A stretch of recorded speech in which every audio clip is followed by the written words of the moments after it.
Gustavo Coruja, ele podia entrar aqui qualquer hora. Ele já tava... Sabe o que ele fez? Ele foi voar por aí. E ele encontrou, sabe quem? O ex-BBB Caio e o João.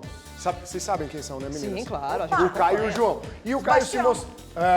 E ele foi muito simpático, muito, absurdamente simpático. E muito receptivo com a nossa equipe. Agora, o João, enfim, não sei nem o que dizer. Olha só, galera. Nossa tripulação encontrou com os eliminados do BBB, Caio e João Luiz. O Bastião deu uma aula de simpatia e bom humor e respondeu às nossas perguntinhas.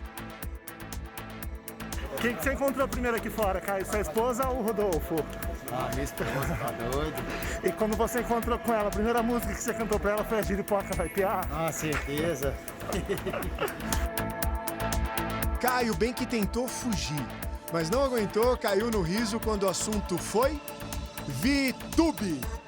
Se a VTube fosse sua filha de verdade, ela estaria de castigo agora?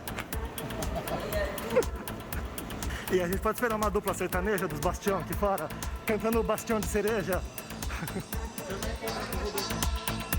Ao que tudo indica, o professor João Luiz faltou na aula de simpatia. Ele não ficou muito feliz ao encontrar nossa equipe na porta do desembarque. Vivemos esperando dias melhores. João, você já teve consciência da importância da sua participação no Big Brother?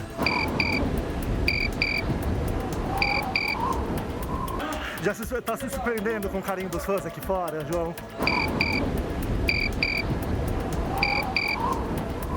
Tem algum participante que você daria nota vermelha, João, aqui fora?